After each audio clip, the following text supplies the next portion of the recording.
Bom dia, classe Paulo. Nós vamos iniciar uma nova série de estudos nesta classe, esse segundo semestre. Estou querendo falar sobre pecado, especificamente sobre o pecado do orgulho. Nós vamos estar tratando desse assunto, vamos estar falando sobre esse tema durante toda a nossa classe. Então eu queria convidar você já a abrir a sua Bíblia, lá em Tiago, carta de Tiago, do apóstolo Tiago, epístola de Tiago, capítulo de número 4. Nós vamos ler o versículo de número 6. Tiago 4, versículo 6. Tiago, capítulo 4, versículo de número 6. Nos diz assim a palavra do Senhor: antes ele dá maior graça pelo que diz, Deus resiste aos soberbos, mas dá graça aos humildes. O nosso foco é a parte B do versículo. Deus resiste aos soberbos, mas dá graça aos humildes. Falar sobre o pecado do orgulho, dentro do contexto bíblico, não é algo muito fácil. E eu vou tentar explicar o porquê. Nós temos aqui duas outras versões, a NVI, Nova Versão Internacional, e a King James atualizada, na versão português, onde a palavra que está no nosso texto como soberbo é traduzido de forma diferente. É o mesmo versículo, você vai perceber aí a parte B, que diz: Deus resiste aos soberbos, mas dá graça ao humilde. Aí na NVI diz assim: Deus se opõe aos orgulhosos, mas dá graça aos humildes. E na King James diz: Deus se opõe aos arrogantes, mas concede graça aos humildes. Eu coloquei essas três versões, aqui nós estamos na nossa Bíblia, essas outras duas aqui, para enfatizar exatamente essa dificuldade que atualmente nós temos em identificar essa questão do orgulho dentro das passagens bíblicas. E isso é muito simples, meus irmãos.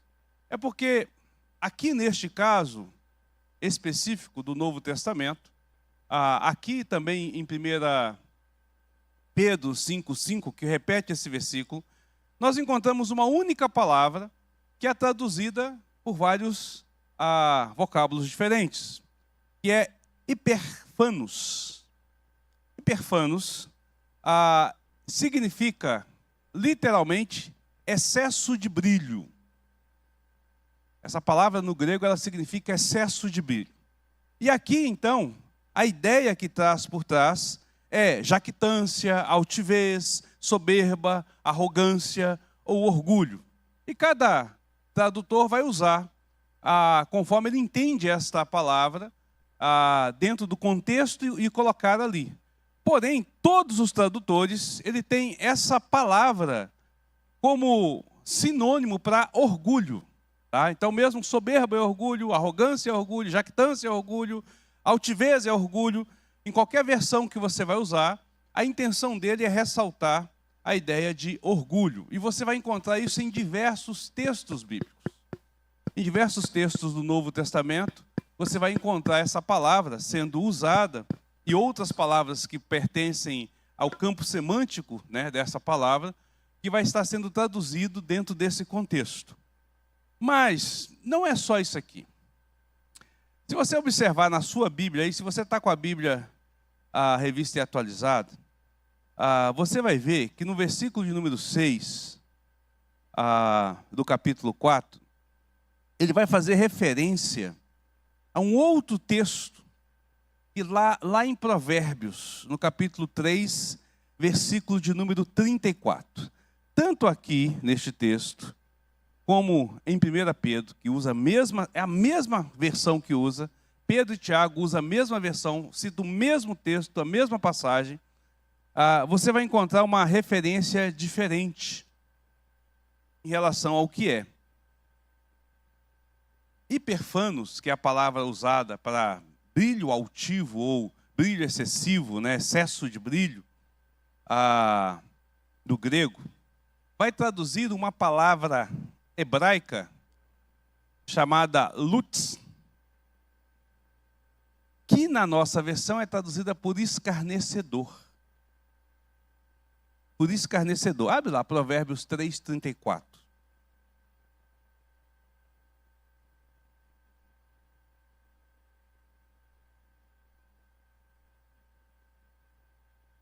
Achou aí? Provérbios 3:34? Diz assim: certamente ele escarnece dos escarnecedores, mas dá graça aos humildes. E aí a palavra lutz, ela é traduzida agora por escarnecedor. Tá certo? Isso na tradução Revista e Atualizada, na tradução Almeida Corrigida e na tradução brasileira. Essas três traduções, essa palavra então é traduzida por escarnecedor ou escarnecer. Já nas versões Nova Versão Internacional, Linguagem de Outra e algumas outras, é por zombaria ou zombadores. Ele zomba dos zombadores, mas concede graça aos humildes. Aí você fala assim, como assim? Tiago cita um texto que está lá no Antigo Testamento, e você vai ver a referência lá apontando, mas a palavra que ele usa como soberbo, ou como orgulhoso, ou como arrogante, agora é zombador, é escarnecedor. O que está acontecendo aqui? Bom, Tiago vai citar a versão Septuaginta. O que é a versão Septuaginta? A versão Septuaginta é a tradução do Antigo Testamento para o grego, que acontece quando Alexandre o Grande toma ali Jerusalém, toma a Palestina, e ele pede então para que todos os livros sejam traduzidos para a língua grega. E aí a Septuaginta é feita essa tradução para a língua grega. E lá, quando os escribas estavam traduzindo, eles resolveram colocar lutz, né? Lutz como orgulho, né? Como hiperfanos, a hiperfania, para a tradução. E por isso que quando Tiago cita esse texto, ele vai citar esse texto neste contexto. Aí você fala, mas aí então quer dizer que mudou a tradução, mudou a realidade? Não. Por que não mudou? Porque lutz faz parte do campo semântico hebraico, que significa orgulho, altivez. O escarnecedor é alguém orgulhoso. O zombador é alguém orgulhoso, é alguém altivo, que olha como se estivesse olhando por cima. Por isso que ele escarnece, por isso que ele zomba.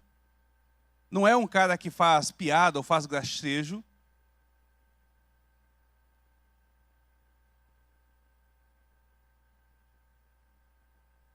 O Silvio pede para avisar se algum jovem da classe dele estiver por aí, ele está lá para dar aula.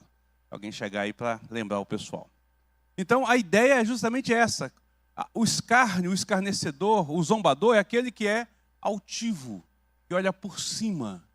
Essa é a ideia que é apresentada. Então, o texto está dentro deste contexto, está dentro desta realidade, tá certo? A ideia aqui tem a ver exatamente com orgulho. Mas qual é a nossa maior dificuldade? A nossa maior dificuldade não está somente no fato de nós lermos o texto e as palavras estarem com versões diferentes, ou com traduções, ou similares diferentes, mas está na própria interpretação que nós temos em relação à palavra em si. A língua portuguesa, ou como toda língua ela é viva, ela vai sendo dinâmica, e o original da palavra, ao longo do tempo, vai tendo novos ressignificados. A palavra vai sendo novamente reutilizada de forma diferente, né? E aí você vai ter essa realidade acontecendo. Por isso que é difícil a gente tratar do pecado do orgulho quando nós olhamos para a palavra de Deus, por conta exatamente dessa ressignificância na nossa linguagem moderna, na maneira como nós lemos. Então você vai ler e você vai entender à luz da sua linguagem atual, tá? Então eu queria recomendar a vocês, que vai ser inclusive o livro tema do nosso estudo, a compra deste livro, Como Vencer o Orgulho e Sinais Como Vencer o Orgulho, Sinais e Orientações. Ele é do escritor puritano Richard Baxter, viveu no século XVII, entre 1631 a 1690, mais ou menos. É um material extremamente bem preparado, fácil de entender. Nós vamos ter esse período de estudo baseado neste livro. Nós não vamos ler o livro, estudar o livro, nós vamos usar o livro como base, vamos ter um pouco do resumo dele. Mas eu recomendo todo cristão a ter esse livro. Tamanha a importância daquilo que ele traz para a gente. Tá certo? Então, se você quiser adquirir esse livro, para quem tem o e-book, né, na Amazon está R$ 26,60, se não me engano, R$ 24,60, algo assim. E se você quiser adquirir o livro físico, esse livro está saindo pela editora Dortes, que é a editora dele, hoje na faixa de R$ 36, R$ 37, mas o frete vai chegar para uns 40 e poucos reais aí. Se vocês quiserem fazer a encomenda do livro pela igreja, vocês podem procurar o Ismael. Eu acredito que se a gente comprar pela igreja, deve cair para uns 36, 37 reais, porque vai comprar em atacado. Então, de repente, é uma oportunidade de vocês se juntarem e pensarem na compra desse livro. Mas eu recomendo que esse livro seja o seu livro de cabeceira. Você tenha ele para que você possa estar lendo e estudando sempre que possível. Sabe por quê, irmãos? Baxter, na introdução do seu livro, ele começa a dizer o seguinte, olha só. O orgulho, considerado o maior pecado do diabo, é a razão pela qual ele caiu. E pelo nome e conceito geral que carrega, infame e odioso para quase todos. Mas sua natureza é tão desconhecida e o pecado tão pouco discernido pela maioria, que quase volta aqui. Mas a sua natureza é tão desconhecida e o pecado tão pouco discernido pela maioria, que é quase sempre valorizado, enquanto, via de regra, pouco se fala contra ele. Sua natureza é tão desconhecida e o pecado é tão pouco discernido pela maioria, que é quase sempre valorizado. Baxter escreve isso há quase 400 anos atrás, fala sobre isso há quase 400 anos atrás. E é interessante que aquilo que ele coloca lá se faz tão relevante como se faz nos dias de hoje. E há 3 motivos pelo qual eu entendo que hoje, mais do que, inclusive no período de Baxter, nós devemos de estudar sobre esse tema e estar vendo e buscando a relevância deste tema. Primeiro, por conta do advento das redes sociais. Nós sabemos que as redes sociais, elas ampliam o comportamento autocentrado, o comportamento voltado para si mesmo, né? Elas vão incentivar, as redes sociais hoje, elas incentivam a nossa autopromoção, a busca por valores externos ou por validar a nossa forma externa, né? O que nos leva, então, a essa cultura de narcisismo e comparação. E comparação. É incrível o quanto nós usamos as redes sociais para essa autopromoção. Nós usamos a desculpa de registro. Não, eu vou registrar essa data, esse momento aqui importante para mim, e nós publicamos. Ué, se é para registrar para mim, eu guardo no meu álbum. Antigamente a gente batia foto e guardava, e quando alguém chegava em casa, a gente mostrava o álbum para as pessoas. Por que a gente tem que imediatamente publicar?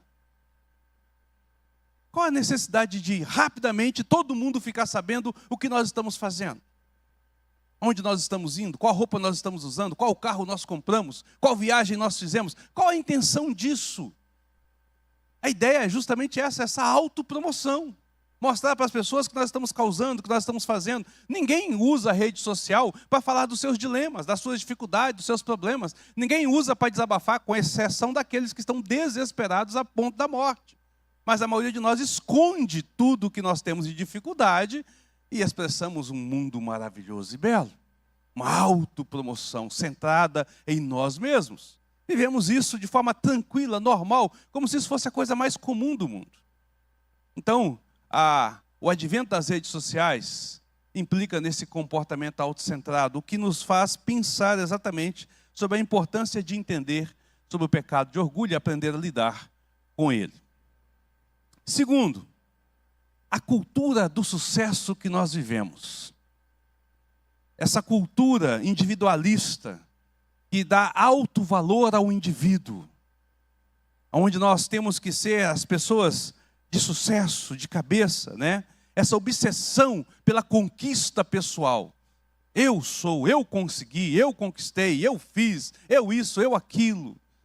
E não pensa que isso está só dentro do mundo empresarial, do mundo secular. Não, está dentro da igreja. É comum a gente ouvir falar assim, mas Deus não me fez por cauda. Eu devo de ser cabeça. Ah, não, mas eu sou filho do rei, tenho que viver como um príncipe. E declarações desse sentido, que faz com que a gente valorize demais o indivíduo. E aí, querido, nós perdemos o apreço pelo comunitário, pela comunidade. Sabe, o negócio é o seguinte, eu preciso de brilhar. Essa frase é a frase do momento. Eu preciso encontrar o meu lugar ao sol. Complicado. Complicado. É isso que Deus quer para nós? É lá que o Senhor nos quer, num lugar ao sol? Brilhando em relação aos demais? Então, é um motivo pelo qual nós devemos de estudar esse livro. Você precisa de ter esse livro, nós vamos estar estudando este tema aqui. Terceiro, a psicologia humanista, que tem incentivado o ser humano a valorizar mais as conquistas materiais e o ego. Tem incentivado esta questão. Com a intenção, com o objetivo de elevar a sua autovalidação, de elevar a sua autoestima. A psicologia humanista, ela tem nos levado à busca do orgulho, que é totalmente contrário àquilo que Deus fala a respeito da sua palavra. O motivo pelo qual nós passamos a olhar o orgulho como uma virtude é por conta do ressignificado das palavras ao longo do tempo, né? Então ela perdeu o seu sentido original e passou a ter esta realidade, é o que nós começamos a dizer. Eu quero apresentar 4 razões pelo qual eu escolhi que nós estivéssemos estudando esse livro e que eu quero indicar aos irmãos esse livro. Primeira razão é o autoconhecimento e humildade. Em uma era onde a autoimagem e o ego é frequentemente inflado e valorizado, onde nós temos uma cultura de celebridades, essas orientações aqui de Baxter nos levam a perceber, a conhecer quem somos, e a luz do Evangelho, ela faz exatamente isso, ela nos humilha. Ela nos joga para a condição aonde nós estamos, para a condição aonde nós nunca deveríamos de ter saído. Então o livro trabalha essa questão. Meus queridos, a minha intenção é que no decorrer deste estudo, você caia de joelhos, jogue terra para cima e clame, Deus tem misericórdia de mim. Porque a intenção é que você chegue à conclusão de que você é de fato orgulhoso. Porque a intenção do livro é essa. A intenção é que nós venhamos a cair por terra e dizer, Deus tem misericórdia de mim.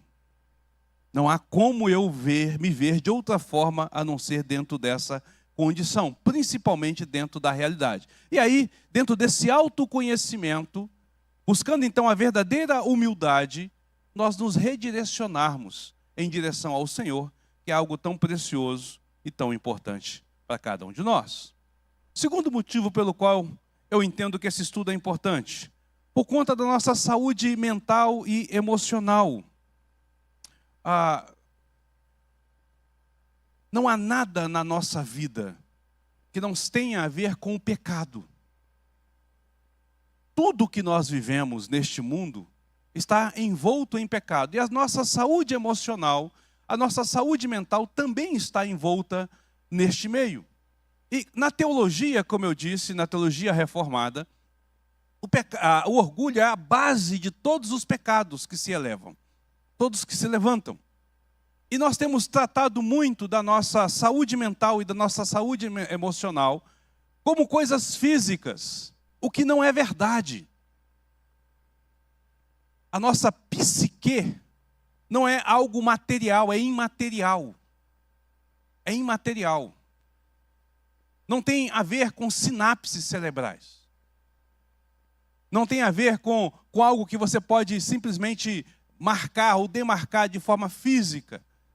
Se você tem um trauma, você vai e faz um raio-x, faz um exame e você consegue descobrir esse trauma. Mas se você passa, às vezes, por alguma dificuldade emocional, por uma dificuldade mental, isso não vai ser detectado dessa forma.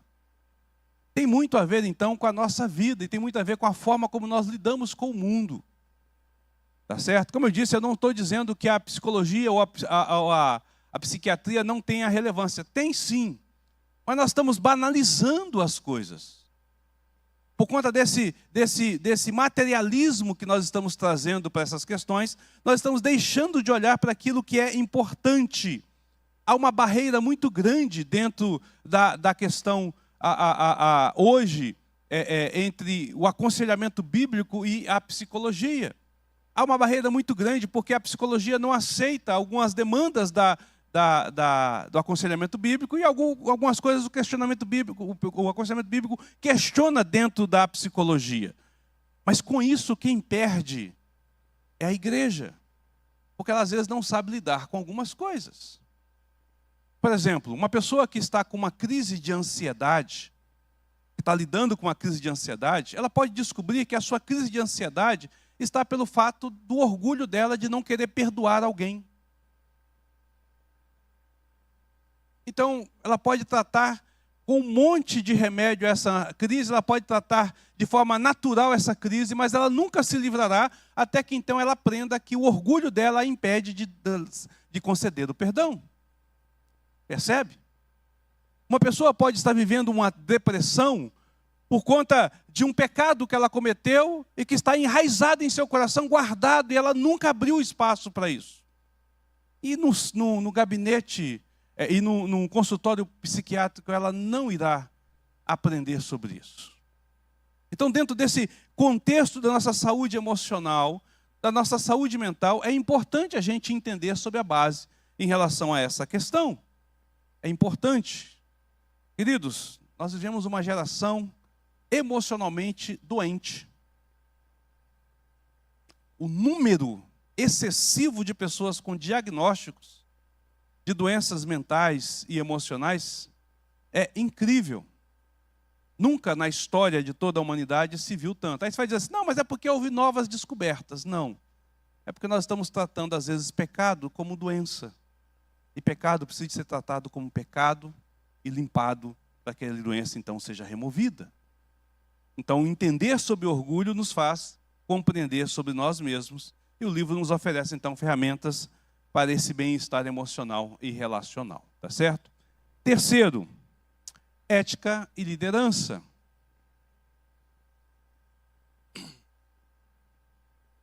Como você lida dentro da sua empresa, dentro da sua casa, dentro da sua família, com seus vizinhos?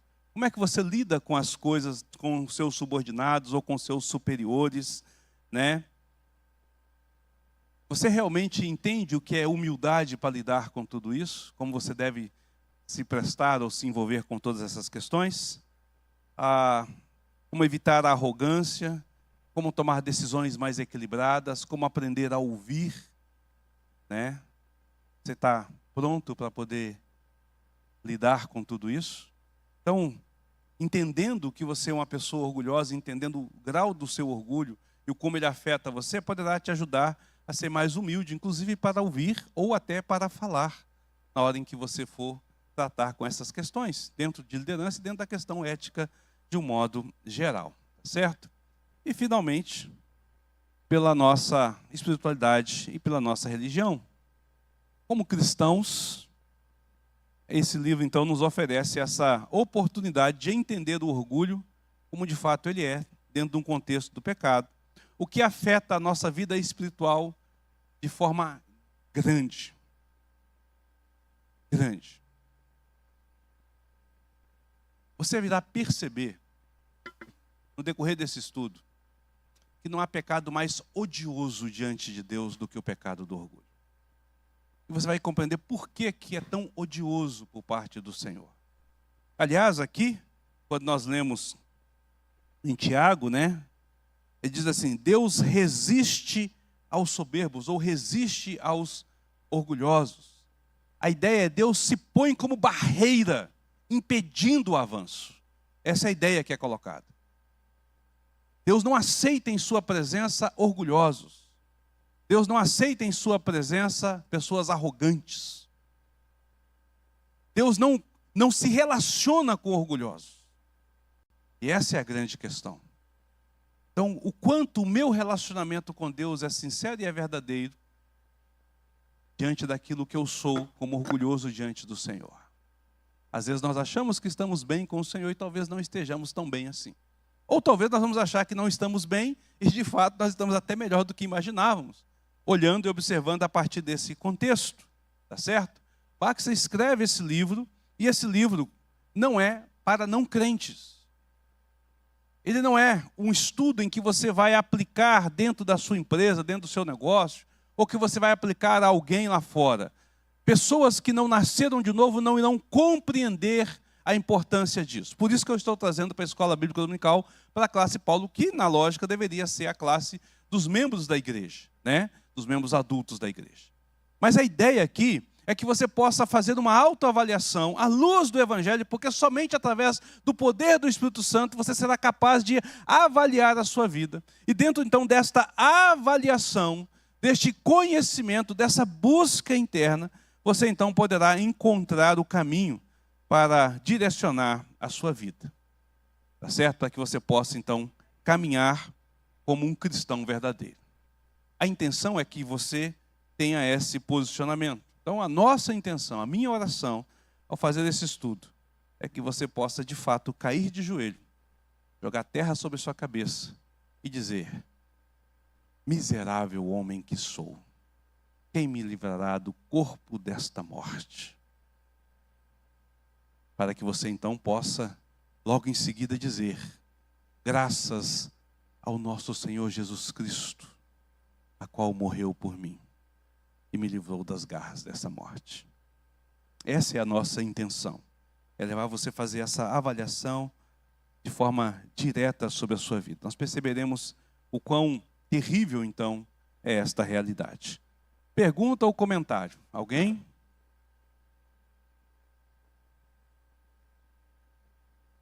Ninguém? Bom, se você não concorda, pode falar também. É uma escola bíblica dominical. Nós estamos aqui para debater. Não, pastor, eu não concordo com o senhor, não. Tranquilo, não tem problema nenhum. Aí, ó, por exemplo, a Bruna quer falar ali, ela vai dizer que não concorda. A Bruna aqui. Aqui é a Bruna.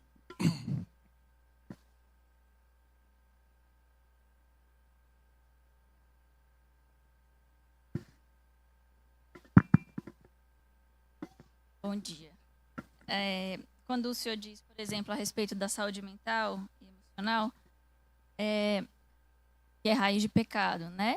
Questões emocionais. Seria a raiz do pecado da pessoa em questão? Ou a gente pode pensar que a emoção do ser humano hoje, ela também é adoecida, assim como a carne, ela sofreu as consequências do pecado de Adão e Eva, a emoção do ser humano também. Porque, por exemplo, nós temos doenças físicas. Isso é consequência do pecado de Adão e Eva. Nós morremos por conta do pecado, certo? A mente também sofreu a influência desse pecado. Então, seria de qual dos pecados que a gente está falando? Quando a gente fala que a nossa vida é envolta justamente nesse contexto, do pecado de um modo geral. E aí, essa doença mental, essa doença emocional, ela pode ser tanto da pessoa, como pode ser da consequência da realidade em si, entende? Então, não vai fazer muita diferença, a não ser no tratamento com a pessoa. Quando a pessoa, então, descobre que ela está em pecado ou que ela está envolta numa condição de pecado. Por exemplo, uma criança que nasce com um retardo mental, microcefalia. Quem é culpado disso? Não é ela. Também, necessariamente, não é sua mãe e seu pai. Às vezes pode ser, mas necessariamente não é. Mas ainda é consequência de pecado. Então, por exemplo, se você vai trabalhar com um casal que tem uma criança com microcefalia, você vai ter que trabalhar com essa criança, com esses pais, mostrando a questão natural, mas mostrando que isso é característica de uma sociedade enferma, de uma sociedade envolta em pecado. não era o propósito de Deus em tudo. Então, nesse contexto, é que a gente diz que a saúde emocional e a saúde mental está envolta em pecado. Só queria reforçar isso mesmo, porque quando a gente vê, por exemplo, a nossa sociedade atual, quando o senhor diz, né, a gente está vivendo uma sociedade emocionalmente doente. Então, a gente tem crianças com ideação suicida, crianças de 6 anos com ideação suicida. Então, o caráter dela nem sequer se formou ainda, né? Isso muitas vezes é reflexo, por exemplo, do excesso de telas, que afeta totalmente a secreção de neurotransmissores. Isso é orgânico, né? Então, claro, é negligência dos pais, que muitas vezes não entendem a influência daquilo sobre a criança. Essa semana eu atendi uma criança de 3 anos com dependência de tela. Eu nunca tinha visto, presenciado. Uma menina de 3 anos que rangia os dentes só quando ela pegava o telefone. A mãe queixou, doutora, eu estou preocupada porque ela arranja os dentes. Eu dormindo? Não. Durante o dia. E ela ainda não tinha pego no telefone. Aí, durante o preenchimento de papelado e tudo mais, ela entregou o telefone para a criança. Ela não tinha rangido os dentes ainda. E a menina começa a ranger os dentes. Eu nunca tinha visto uma criança consciente rangendo os dentes. 3 anos. Ela está gastando os dentes inferiores dela já.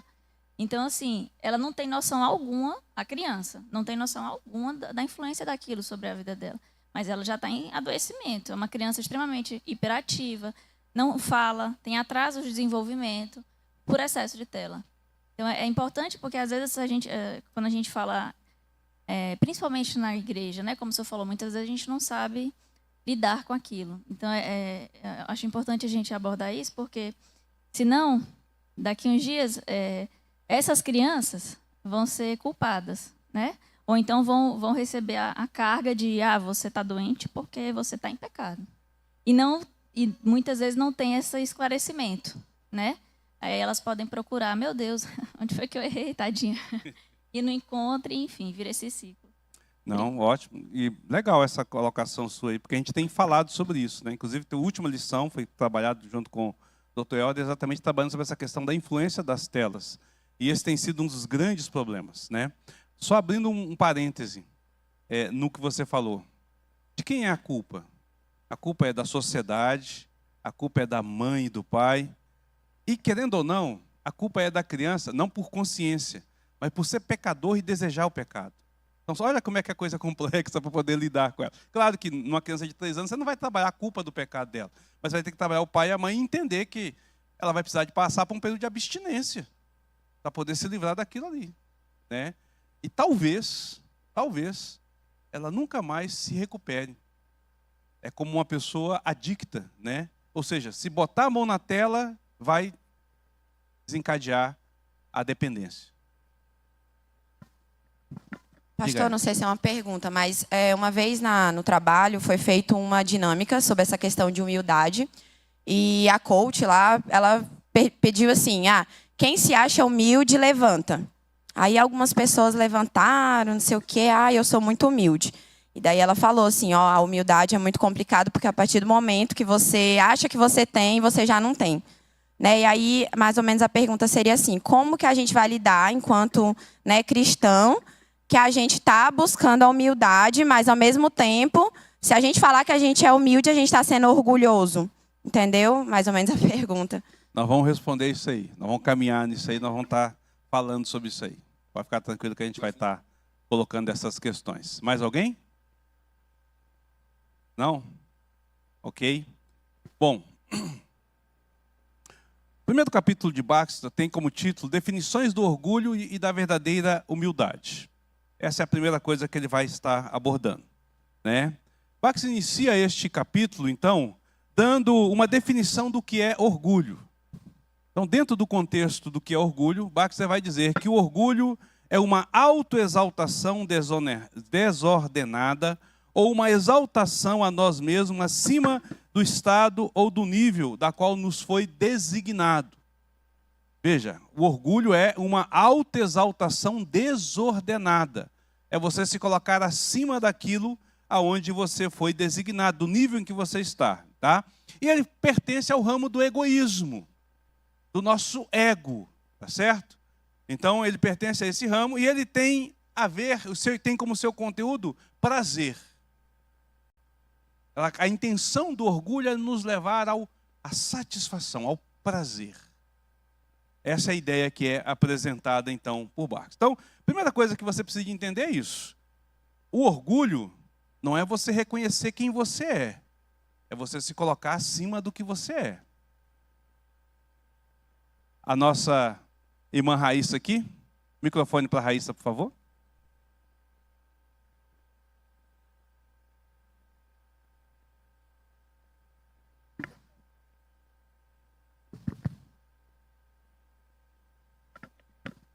Pastor, quando o senhor fala dessa questão do orgulho, foi até um negócio da UMP, porque a UMP está estudando o ego transformado, né, do Timothy Keller. E aí eu achei bom porque todo mundo estudando a mesma coisa vai reforçando, né? E aí, para conversar com a UMP, eu reli umas coisas do Cristianismo Puro e Simples, e eu acho que é ou ele ou o Timothy, mas eles acabam um diálogo, né?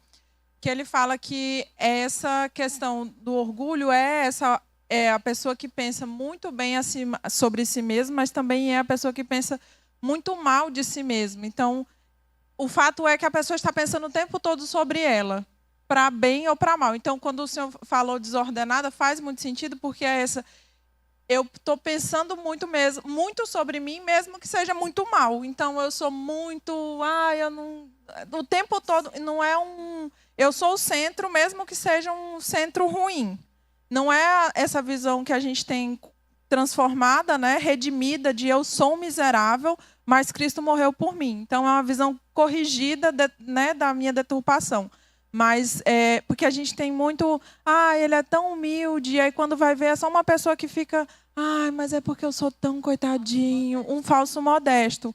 Eu sou tão... eu não dou conta e não sei o que lá. Mas, na verdade, é uma pessoa orgulhosa, só que ao contrário. Orgulhosa de ser miserável. É o que a irmã falou ainda, né, sobre ser humilde. Que eu penso tanto sobre como eu sou tão humilde, tão... tadinho de mim. E, às vezes, a gente vai acha que o orgulhoso é aquela pessoa que fala muito, que não sei o que lá, mas, às vezes, o orgulhoso também é o irmão que tudo se dói, tudo é um problema, tudo afeta o irmão, tudo... Meu Deus, porque o irmão é tão tadinho. Pois é, por isso que é um ramo do egoísmo, né? Do nosso ego, né? Então, o nosso ego, nós estamos pensando em nós mesmos. Por isso que eu falei, quando nós olhamos para a autoestima, por exemplo, à luz do Evangelho, a autoestima é um pecado de amar a si mesmo. Entendeu? A pessoa que tem a autoestima, ela tem um pecado de amar a si mesma. A pessoa que tem a baixa estima também ama-se de tal forma, com tal intensidade, que todo mundo tem que sentir pena dela. Olha só que coisa interessante. Gabi? Bom dia. A Raíssa falou uma coisa que eu já estava aqui pensando já. Porque hoje em dia, eu estava até esperando que momento que ia chegar nesse ponto. Os adolescentes, eles estão sofrendo de um mal reverso aqui os adultos que fazem uso de rede social. Ele não quer ficar mostrando como a vida é linda, como ele tem tudo, esse tipo de coisa. Não. Como a minha vida é mais miserável, é mais desgraçada do que a do outro. E aí eu fiquei assim, gente, isso também é orgulho, né? Isso também é uma forma da pessoa sair falando assim, eu sofro mais do que você, então eu mereço mais atenção do que você. Verdade. Mais alguém? Não? Então vamos lá. Baxter continua em seu livro, ele vai dizer que o orgulho carrega em si algumas atitudes ou algumas partes, tá certo? A primeira é a vontade de ser superior ou mais importante do que Deus deseja que sejamos. O problema do pecado do orgulho é que ele olha para dentro de nós. Nós olhamos para dentro de nós e nós nos vemos como pessoas importantes e nos vemos merecedores de mais do que nós temos. Então nós começamos a olhar para nós duvidando daquilo que Deus direcionou para nós. Como presbiterianos, como reformados, nós declaramos que Deus é soberano. Mas a gente nunca aceita a soberania de Deus. A gente nunca aceita o fato de que Deus está com tudo sob o controle, sob as suas mãos, e que Ele está direcionando tudo conforme lhe apraz. Que a nossa vida não sai do governo dele. É muito simples. É só você observar o quanto você reclama da vida. E você verá que você não está satisfeito com o que Deus tem direcionado para a sua vida. Aí você vai dizer assim, não, mas pastor, tem coisas que é consequência do meu pecado. eu fiz errado e tal, eu sou um homem miserável e tal, em vez de você se arrepender e pedir perdão a Deus para que Deus mude, você reclama. Mas por quê? Então, a primeira coisa que a gente precisa de entender é isso. É que o orgulho, é essa vontade de ser superior, de ser mais importante, de estar num patamar a mais daquilo que nós deveríamos de estar, tá certo? Da onde nós deveríamos de estar. Segundo, é uma supervalorização de nós mesmos, ou de nos estimarmos como mais sábios, como melhores, né, do que aquilo que nós realmente somos. Não, mas eu sou o cara, minha sabedoria transcende, né? A minha beleza é melhor do que a dos outros, eu sou mais belo, eu sou o mais digno, eu sou o mais estudado, eu sou o mais isso, eu sou o mais aquilo. A ideia é que você olha, então a ideia é que você não se conforma com o fato de onde Deus tem te colocado, você se vê que deveria estar num lugar melhor do que aquilo, e segundo é que você nunca olha para as pessoas que estão com você como melhor do que você, você sempre vai se projetar melhor do que ele, vai te colocar num patamar acima, para que você se veja acima deles, tá certo? Terceiro, é um desejo de que os outros pensem em nós, fale sobre nós e que precisem de nós. O orgulho é esse desejo, né? Fale mal ou fale bem, fale de mim. Pense em mim o tempo todo e precise de mim. Eu sou o centro de toda a atenção, eu sou o alvo da qual você deve estar focado. Então eu sou o maioral, eu sou o inteligente, né? Eu sou o melhor, eu sou o mais capaz, né? E aí é uma das partes do orgulho, onde o orgulho se manifesta sobre as nossas vidas. Quarto, é um esforço ou busca por superar o lugar que nos foi determinado. É um esforço, é uma busca por superar o lugar que nos foi determinado. E aí, a nível espiritual, a nível daquilo que Deus é, certo? Porque nós vamos falar assim, peraí pastor, quer dizer então que eu não posso entrar na empresa e galgar algo maior? Não, pode e deve, né? O progresso faz parte. Começar a estudar e querer mais diplomas, ótimo, ótimo, deve fazer isso. Mas até onde Deus quer que você vá? Todo mundo começa como auxiliar de escritório e se torna gerente ou GO de uma empresa? Não. Todo mundo começa a estudar e vai ter um PhD, um doutorado lá no final da sua faculdade? Todo mundo consegue seguir a profissão que quer? Mas o mundo tem dito que deve ser assim, não é isso que o mundo tem dito? As pessoas dizem, você merece, você pode, você conquista, você vai. Lute por você mesmo, busque por você mesmo, faça o que for necessário para que você chegue lá no fim. Ora, a nossa vida é controlada não pelo acaso e nem pela sorte. A nossa vida é controlada pela providência de Deus.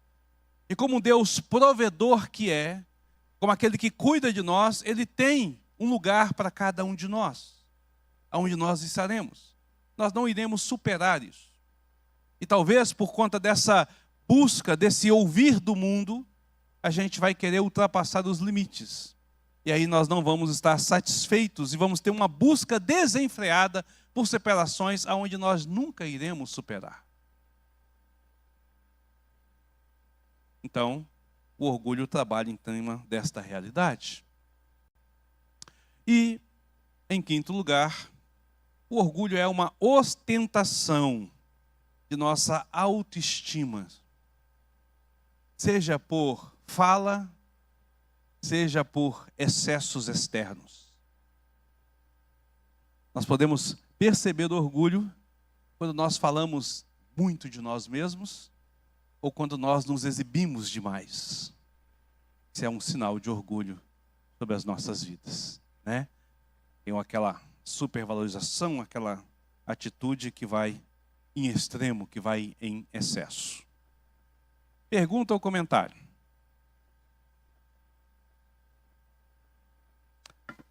Nosso irmão Divaldo, presbítero Divaldo.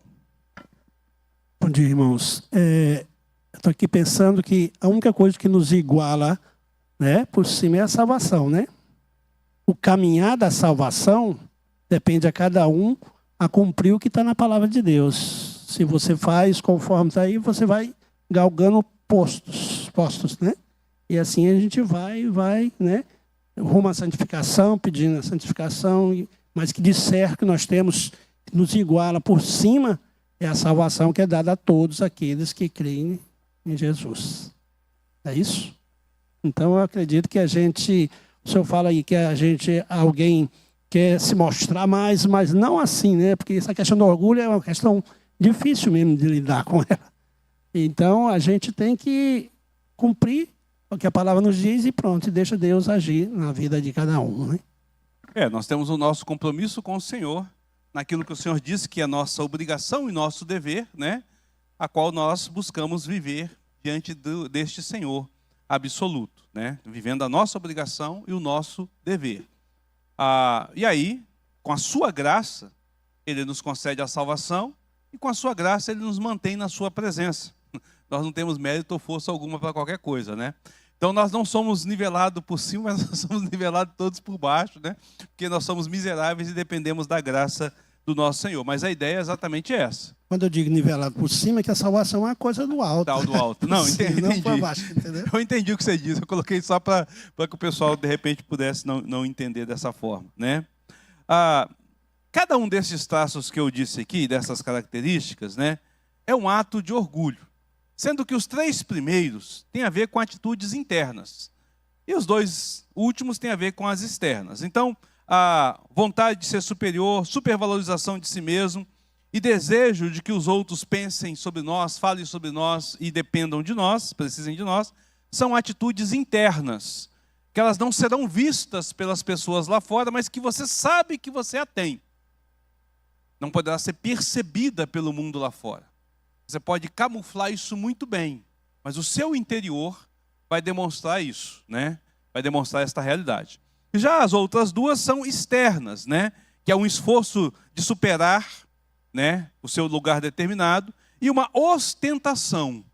Então isso é algo externo, que as pessoas vão conseguir perceber e que você faz de forma externada. Tá certo? Então você precisa de ter essa visão e esta realidade sobre si. Vou voltar aqui ao que Baxter fala, para que os irmãos entendam. Então, Baxter vai nos chamar a atenção para o quanto o orgulho é odioso e afronta a palavra do Senhor.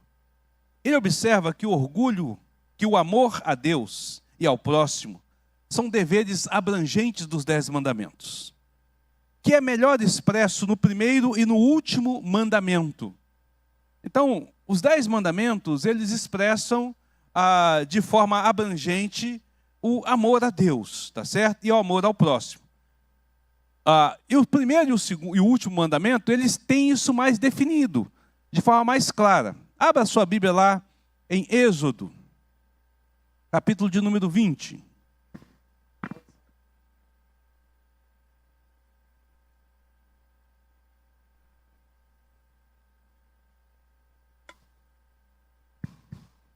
Êxodo 20.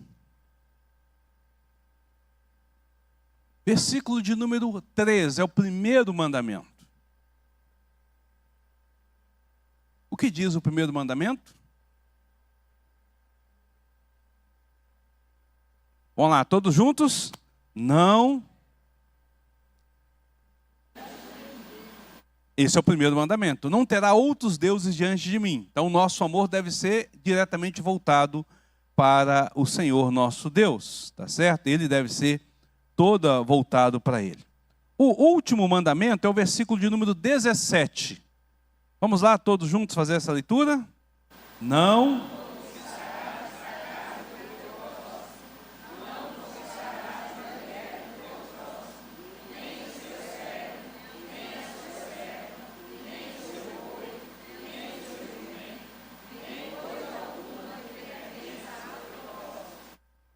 Então ele expressa o nosso amor ao próximo de forma mais direta. Não desejar aquilo que não é nosso, não querer ter, estar no lugar do outro, não se posicionar no lugar do outro. Esses 2 mandamentos, ele abre e fecha então o decálogo. Todo o restante está dentro deste arcabouço, tá certo? Dentro desta realidade. E Baxter vai dizer que aqui nós temos uma expressão do quão o orgulho é odioso diante do Senhor, tá certo? Por quê? Porque o orgulho, ele é a expressão, a síntese do egoísmo, faz parte dessa visão egoísta de nós, em que nós nos colocamos no centro, ou que as coisas são mais importantes para nós do que para os outros, ou nós paramos de olhar para as pessoas e passamos a olhar para nós mesmos. É o meu direito, é o que eu posso, é o que eu quero, é o que eu faço. E nós deixamos de nos submeter a Deus e nos submetemos à nossa vontade. É como eu quero, é da forma que eu preciso, eu sei o que é melhor para mim. Então Baxter vai dizer que o orgulho, ele vai trabalhar exatamente em cima deste contexto. E aí você vai perceber que toda a sua vida está dentro deste contexto. A forma como você se relaciona com Deus, a forma como você ora, a forma como você lê a Bíblia, a forma como você participa das atividades culticas, das atividades da igreja, a forma como você se relaciona dentro da sua casa, como você se relaciona com os seus filhos, como você se relaciona com o vizinho, com a empresa onde você trabalha, a forma como você pensa de si mesma, é regida por isso. É regida por esta realidade. Ou você está no centro de todas as coisas, ou Deus está no centro das coisas. Se Deus estiver no centro, você será a periferia. Você não é o importante. Você não é o essencial. Você não é o valorizado. Mas se você se colocar no centro, Deus passa a ficar na periferia. E o próximo passa a ficar na periferia. Tudo se volta para você mesmo.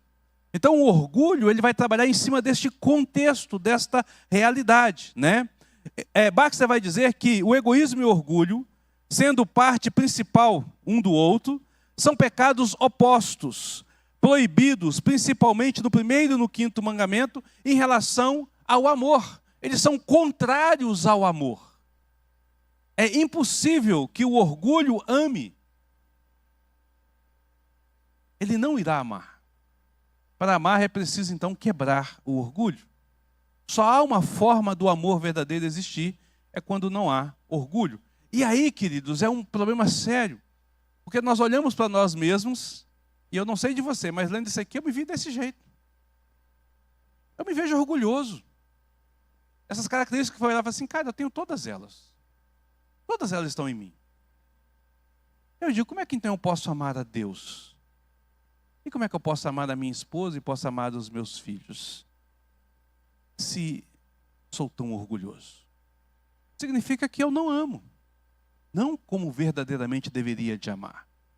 Então, aquilo que eu chamo de amor passa a ser uma obsessão ou um trampolim para mim mesmo. Eu amo a minha esposa porque ela me faz bem. O dia que ela não fizer bem para mim, o amor acaba. Isso não é amor. É trampolim para o meu bem. Tá certo? Eu amo meu filho enquanto ele me agradar. O dia que ele cometer alguma coisa, eu vou despachá-lo. Eu amo a igreja porque a igreja me faz bem. O dia que ela vier me corrigir ou me chamar a atenção ou ter alguma coisa, talvez eu não fique nesta igreja. Então, não há amor verdadeiro. Percebe? Baxter nos chama a atenção que se você olhar então os 10 mandamentos, que é o princípio moral do Senhor, é o princípio básico do Senhor, você perceberá que o seu coração está envolto em orgulho. Que você está caminhando, de fato, sob orgulho, disfarçado em amor. E este é o grande perigo do orgulho para as nossas vidas. Porque o orgulho, ele vai se disfarçar no meio da nossa vida, ele vai se camuflar, e nós vamos dizer assim, não, mas eu não tenho orgulho. Eu não sou uma pessoa orgulhosa, quando de fato eu o sou. Né?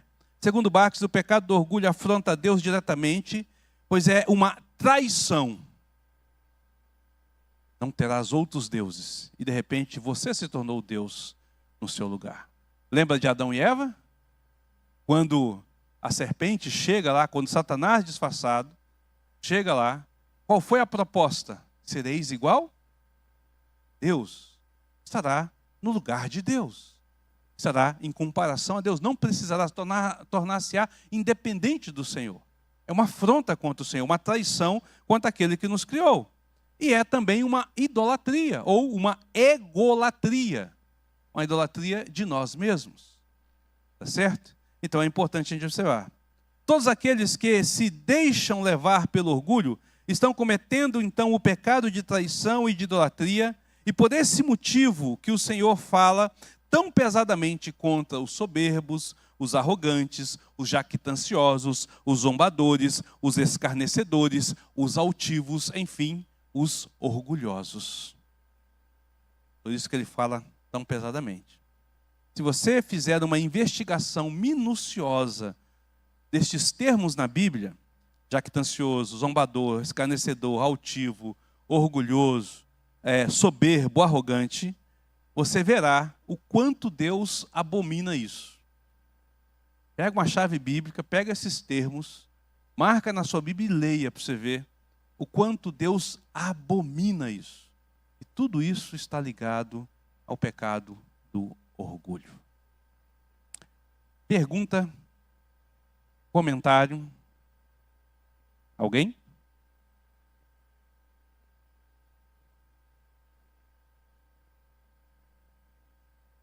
Bom, nós descobrimos o que é o orgulho, né? Mas o que é a humildade? É o oposto do orgulho. Oi?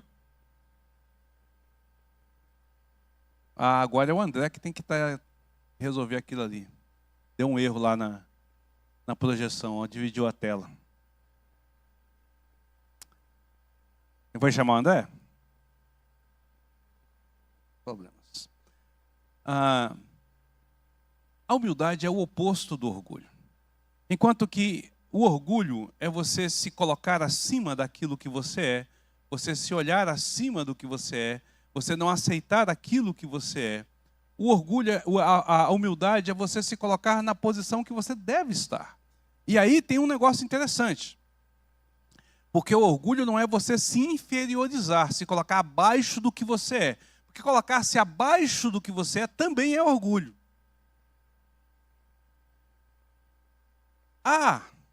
Eu sou um pobre, coitado, miserável, pecador. Verdade. Mas em que ponto eu entendo que sou pobre, pecador, miserável, pecador? Isso é uma realidade daquilo que eu sou, ou eu estou querendo ainda me colocar abaixo disso para que as pessoas me vejam como pobre, coitados? A nossa irmã Bruna aqui.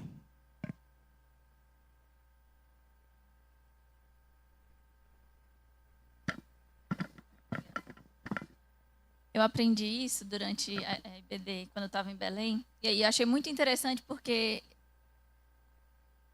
a gente tem a ideia, por exemplo, de que humildade é aquela falsa modéstia, né?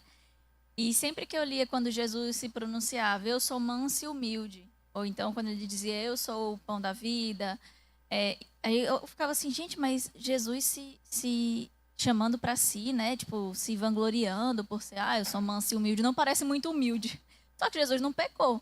Mas quando a gente lê, a gente fica assim, nossa, estranho, porque a gente está acostumado com a ideia de humildade, que é justamente essa que o senhor falou, que é se colocar abaixo. Mas isso não é humildade. A gente tem que ser o que a gente é. Então Jesus, ele foi humilde, porque ele era manso, ele é, né, manso e humilde. Então ele não foi orgulhoso quando ele disse isso.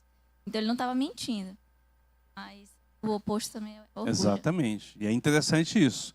Então, o que é ser humilde? Ser humilde consiste em um contentamento com a medida e o estado que Deus nos atribuiu. É um contentamento com aquilo que eu sou, com aquilo que Deus atribuiu a mim. Tá certo? Estou contente de ser pastor da primeira igreja presbiteriana de Araguaína. Isso não é orgulho, é contentamento. Tá certo? Seria orgulho se eu dissesse, eu sou pastor da primeira igreja de Araguaína. Como diz assim, é a melhor das igrejas. Então, eu sou médico, especializado, formado nisso. Estou contente com essa realidade a qual eu estou. Não é orgulho você olhar e ver aonde Deus te colocou. Torna-se orgulho quando você coloca aquilo ali como acima dos outros e não como algo da graça de Deus sobre a sua vida. Então, você pode estar se colocando na sua posição, está falando da sua profissão, falando de quem você é e mostrando a sua realidade, e ainda assim você permanecer humilde, porque você está com o contentamento com a medida do estado em que Deus atribui a você. Tá certo? É você ter pensamento simplório acerca de você mesmo, né? Não se considerar importante, sábio demais ou melhor do que os outros. Não é porque eu sou o pastor da primeira igreja que eu sou melhor do que os demais. Não é porque eu sou o pastor da igreja que eu sou melhor do que os irmãos. Então eu preciso de entender esta realidade, entender pensamentos simplórios sobre quem eu sou, sobre como eu sou, né? É a disposição e o desejo, não de que os outros pensem em nós ou dependam de nós, mas que eles possam caminhar conosco, onde mutuamente trabalhamos. Enquanto que o orgulho é essa vontade de que as pessoas fiquem olhando, falando e pensando em nós, a humildade é aquela disposição de que nós caminhamos juntos, que somos dependentes uns dos outros, que precisamos uns dos outros. Né? Não é que eu dependo de você, mas você depende de mim e eu dependo de você. Então não é nem que eu preciso que você olhe para mim, né? E nem é preciso que eu olhe para você, mas é preciso que nós estejamos juntos nessa caminhada. Então isso é um princípio, tá certo? É a disposição e o desejo de que, nessa questão, né? É evitar todos os esforços e aspirações desordenadas para satisfazer a nós mesmos. Ah, como nós somos falhos nisso, né? Nós buscamos a nossa satisfação a todo custo. A frase que reina dentro do ser humano é: eu mereço e eu preciso. Tudo para mim, e se sobrar alguma coisa para você? Se sobrar alguma coisa para você, mas eu em primeiro lugar, eu em segundo lugar, eu em terceiro lugar, e se tiver um quarto lugar, para mim é bom. A gente tem essa tendência de buscar tudo para nós, de querer tudo para nós, de pensar tudo para nós, né? Mas a pessoa que é humilde, ela não tem essa visão, ela vai evitar esse esforço para si próprio, mas ela buscará para a coletividade, buscará para o próximo também. Ele olhará e compartilhará com os demais. Essa é uma pessoa humilde. Essa é uma pessoa humilde. Então nós precisamos de ter esse posicionamento. Por exemplo, dar um exemplo comum que a gente faz. Férias de família. Quando você vai planejar as férias de família, você pensa em quem? Na família? Você pensa no que toda a família quer? Aí você vai dizer assim: pastor, complicado, né? Porque um filho quer uma coisa, a mulher quer outra coisa, e eu quero outra coisa, então é complicado a gente chegar a um denominador comum. A gente não vai para férias em lugar nenhum. Então eu decidi que vai ser em tal lugar e acabou. Porque aí todo mundo fica satisfeito. Mas você percebe que quando você fala nessas questões, a primeira coisa é: onde eu quero ir? É natural isso. Aonde eu quero estar? O que eu quero fazer? A gente pensa primeiro em nós. Não, mas eu estou querendo levar o meu filho para Disney, porque meu filho sonha em ir para Disney. O que está motivando você a ir para Disney? É o sonho do filho? Ou é ver a satisfação do filho em dizer: que pai maravilhoso? Olha como é que é complicado essas coisas. Percebe o quanto complicado é? Então, uma pessoa humilde é uma pessoa que ela não vai ter o esforço de fazer aquilo que é melhor para ela, mas ela vai olhar como um bem, como uma realidade para todos, para esta comunidade de um modo geral. Dentro da igreja isso acontece e precisa de acontecer, e na nossa vida lá fora da mesma forma. A nossa irmã Sandra e depois a nossa irmã Laura. Pastor, nós como mãe, né? A gente tem uma tendência a elogiar muito nossos filhos quando eles fazem um bom trabalho. E isso pode levar ao orgulho? Sim e não. É isso que a gente vai descobrir. Tanto pode levar ao orgulho como não. Vai depender de como o seu coração está lidando com isso.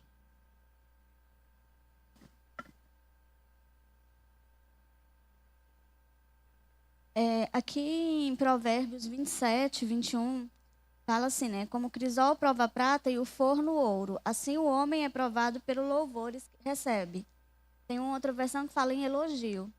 A minha dúvida é nesse sentido. No caso, se a pessoa for uma pessoa orgulhosa e ela recebe elogios, aquilo vai aparecer. Se for humilde, também. É isso nesse sentido? A ideia é que a pessoa vai... como que ela vai lidar com esse elogio. Se ela é uma pessoa orgulhosa, aquilo vai inflar o seu ego. Se ela é uma pessoa humilde, ela levará isso a glorificar o Senhor. Essa que é a grande diferença. Entende?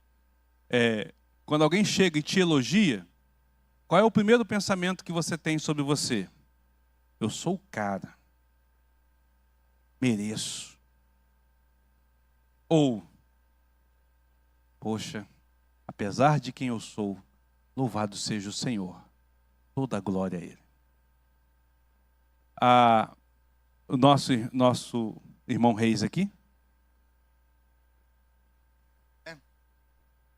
Falei em orgulho, né? Somos ser humano, né? A comunidade indígena está livre disso? Não. Todo ser humano está preso a essa questão. Independente da sua sociedade, da forma como ela é, primitiva ou moderna, da forma como ela lida, é um pecado que abrange toda a humanidade. Todos estão dentro desse contexto. Dentro da própria condição haverá isso. Haverá essa realidade. Daniel, lá no fundo.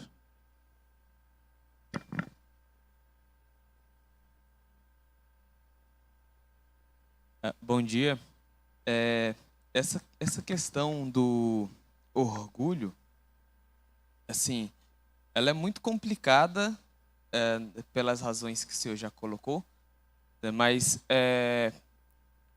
tem muito pensador mesmo que fala sobre isso, e todos eles têm esse momento em que eles observam que tem certos problemas que são cíclicos, né? Como a gente vê aqui, será que se eu fizer assim, vai cair nesse problema? Depende do seu coração, né? Ou se você estiver pensando corretamente, não vai, mas se você estiver inclinado do jeito certo ou do jeito errado, aí vai cair. Porque o problema não é a coisa em si, o problema é você, né? Então chega um momento que o ser humano ele se torna mais problemático que os próprios problemas, objetos de problemas na vida real, né?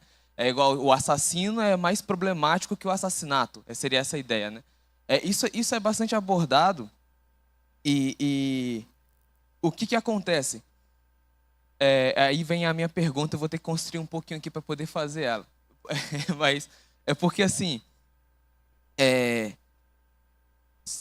pelo que até então foi colocado, existe uma diferença entre uma visão individual e uma visão coletiva, né? Isso eu entendo como aquela questão, a ideia das máquinas, tipo o conto do motor, que você tem o ser humano ele não é parecido com um motor.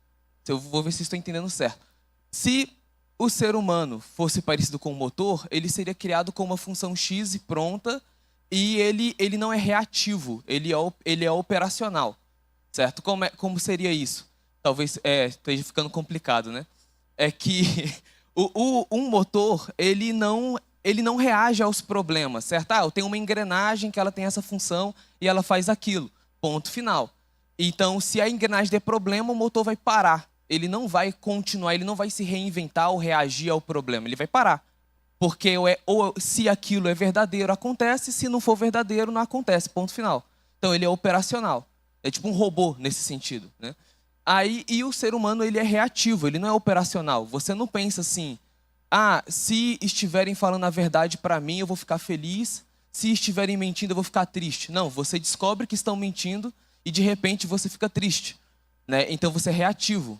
Não existe um raciocínio concreto operacional. Isso leva a um problema que é o problema do ego, né? Que é, eu não entendo o mundo afora de mim, mas eu me vejo, eu me entendo. Meu cérebro só entende o meu corpo, né? Meu cérebro, minha mente só vê o que eu vejo.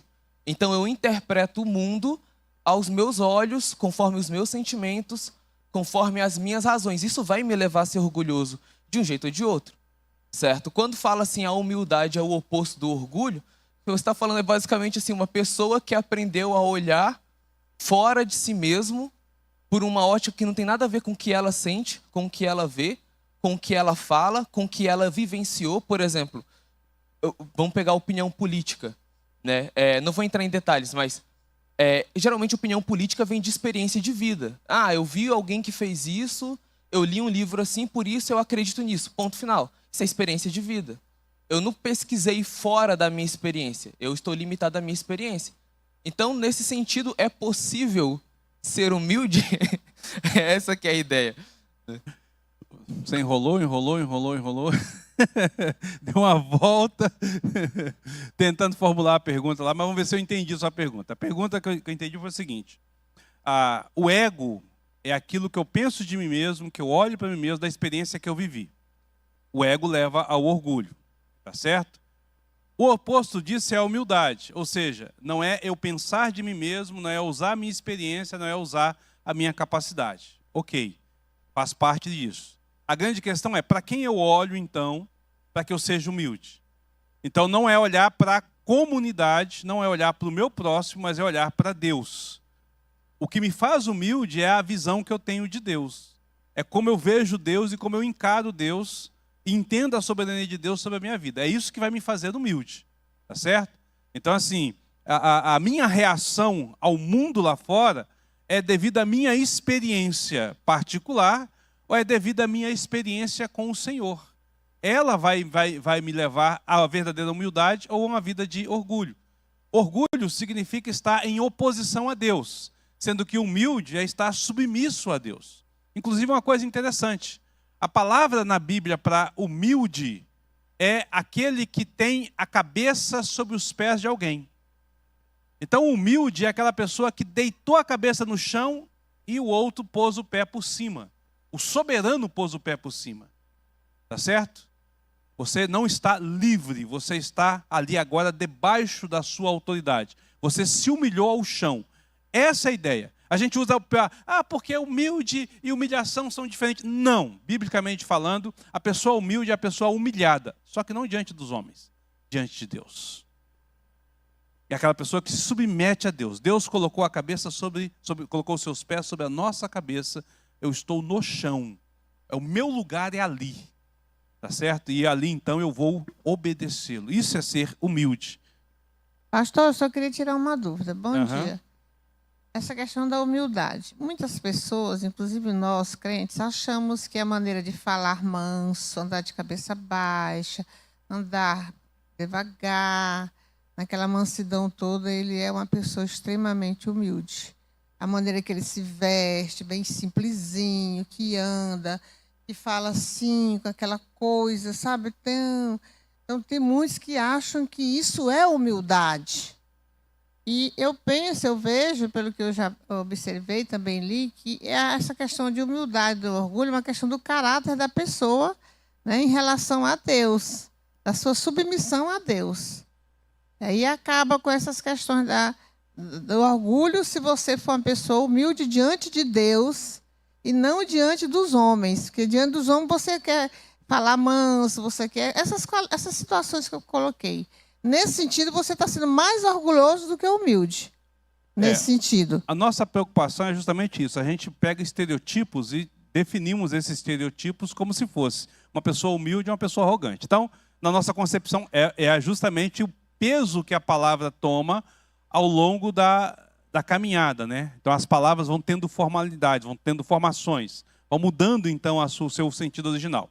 Então a gente entende o seguinte: se chegar alguém aqui, chinelo de dedo, com uma calça surrada, uma camisa muito simples, cabeça baixa, andando devagarzinho, falando mole e tal, e sentar lá no fundo, como ele é humilde. Aí chega o outro de terno, gravata, sapato engraxado e tal, e senta aqui na frente e fala, nó, como ele é orgulhoso. Não tem nada a ver, isso é estereotipo, tá certo? Isso é estereotipo, não tem nada a ver. Aquele lá atrás talvez seja muito mais orgulhoso do que esse que está aqui na frente. O orgulho tem a ver com a nossa realidade diante de Deus. Lembra que, veja bem, só para a gente poder entender, se eu tenho dinheiro suficiente para ter uma BMW, e eu venho para a igreja de BMW, eu estou sendo orgulhoso por vir de BMW? Eu tenho dinheiro para isso. Agora, se eu tenho dinheiro e condição de ter uma BMW, e só porque os irmãos não têm e eu venho de Fusquinha, eu estou sendo humilde por conta disso? Percebe? Eu estou satisfeito na onde eu estou? Isso é uma condição de humilde. Deus me colocou aqui, eu entendo que ali, eu entendo que isso não é pelo meu esforço, pelo meu mérito, pela minha força, não é pela minha capacitação, mas é pela graça e misericórdia de Deus. Deus me permitiu fazer isso, ainda que eu tenha feito, ainda que eu tenha me esforçado, ainda que eu tenha corrido atrás, é Deus quem me colocou ali. Estou satisfeito com isso? Humildade tem a ver com a satisfação nos ofícios que Deus nos dá. Eu estou satisfeito com aquilo que eu faço por satisfação, né? Então assim, eu tenho que estar contente com a realidade que eu estou vivendo. Isso é humildade, tá certo? Nas proporções de que Deus me deu. Então eu preciso de ter essa visão, né? Então fugir da ostentação, fugir da aparência, ou seja, o que é ostentação? É você se colocar acima do que você é. Isso é ostentação, não é você viver no seu padrão, é você se colocar acima do padrão. Tá certo? Então dentro do seu padrão você não está ostentando, é o seu padrão. Eu posso ter uma BMW, acabou meu amigo, eu posso. Eu posso ter um Porsche, eu posso. Não estou me ostentando, eu posso, é direito meu de ter. Agora, se eu não posso e tenho, aí sim eu estou ostentando. Essa que é a grande questão. E a gente precisa de entender isso, entende? Quando nós lidamos, então, com a humildade, está ligado com as condições minhas do coração, na minha satisfação em Deus, de como eu estou satisfeito em Deus ou não. Eu vou encerrar, porque nossas crianças já voltaram, já estou no horário, mas antes de encerrar, eu queria ler um texto aqui interessante, do doutor Kate Matheson. Ele é professor de teologia sistemática no Reformation Bible College, em Stanford, Flórida. E ele escreve um artigo para uma revista reformada sobre humildade. Eu acho interessante que ele começa o artigo dele assim. Quando fui convidado pelos editores da Table Take, para escrever um artigo sobre humildade, eu ri um pouco porque percebi como seria fácil dizer para mim mesmo, uau, se estão me pedindo para escrever sobre humildade, deve ser porque eles sabem que eu sou um cara humilde. Então eu poderia dar alguns tapinhas nas costas algumas vezes, me orgulhando de quão humilde eu sou. Todo pecado é enganoso, mas o orgulho é especialmente sorrateiro. Quantas vezes você leu a Escritura Sagrada e disse para si mesmo, o que há com eles? Por que estão fazendo algo tão tolo? É fácil começar a dizer, obrigado, Pai, porque não sou como aqueles israelitas que reclamavam constantemente. Ou, obrigado, Pai, por não ser como Sansão. Quão ingênua essa pessoa pode ser? Então chegamos ao Novo Testamento e percebemos que não estamos dizendo, e percebemos que nós estamos dizendo, obrigado, Pai, por não ser como aquele fariseu hipócrita que te agradeceu, por não ser como aquele cobrador de impostos. Todas essas coisas foram escritas para a nossa instrução. Quando vemos pecadores e tolos nas histórias da Bíblia, estamos nos olhando no espelho. Não podemos mortificar o pecado do orgulho, até reconhecer isso e entender o quão desesperadamente pecadores somos. Bem interessante a fala, né? A gente faz isso, né? A gente lê a Bíblia e fala, mas rapaz, não é possível. Como é que pode?